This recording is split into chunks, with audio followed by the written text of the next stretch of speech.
So there's a lot of IELTS advice on YouTube, and some of it is helpful, but unfortunately, lots of it is just simply wrong.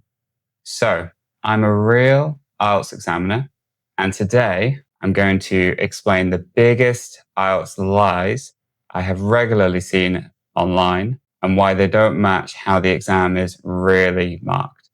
I'm not here to attack anyone. I'm here because candidates trust what they watch, and misinformation lowers the scores of most candidates nowadays. And when I was an examiner, I saw lots of fantastic candidates get a low score because they were trusting some of this information. Now, number one is saying 3 to 4 sentences for each answer in part one.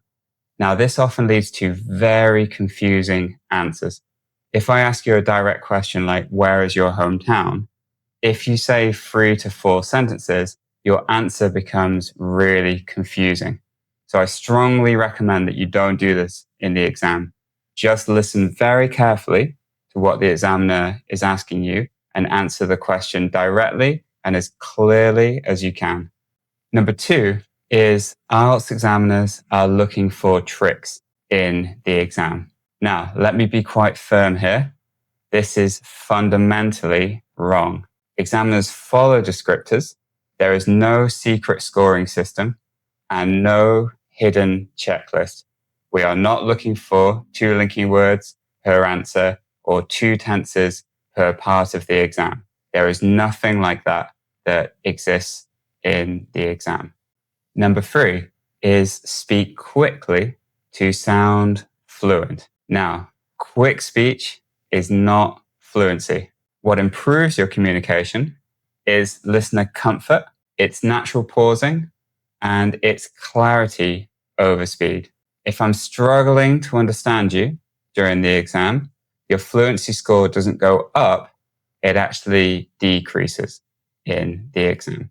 Now, another popular idea is that you need very sophisticated vocabulary to get a high band score. Now, it's not really like this for examiners. Even for band 8 candidates, they might only use 3 or 4 pieces of very precise vocabulary in the exam. Up until that score, you don't really need that much.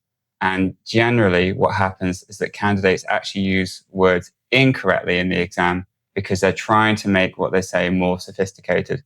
And basically, this is completely unnecessary. Now, what really improves your score is using words correctly to communicate and having an easy conversation with the examiner in the exam. Finally, another popular idea on YouTube is that templates can help you score band 7 in the exam. Now, again, this is completely untrue. Examiners will know when you're using templates because it makes your speaking sound very unnatural. And we are trained to hear this in the exam. It doesn't show any flexible language use, and it also doesn't show that you can have a conversation in English with someone in the exam. And for this reason, it lowers your score dramatically.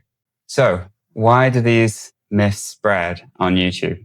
Well, tricks are more exciting than gradual improvement, which is what you actually need. Simple explanations, unfortunately, they don't go viral, and students want guarantees. But IELTS isn't like that. You actually have to be able to communicate in English to get a high score. Now, if IELTS feels confusing, it's often because you're hearing confident voices that don't reflect how the exam is actually marked. You don't need any tricks.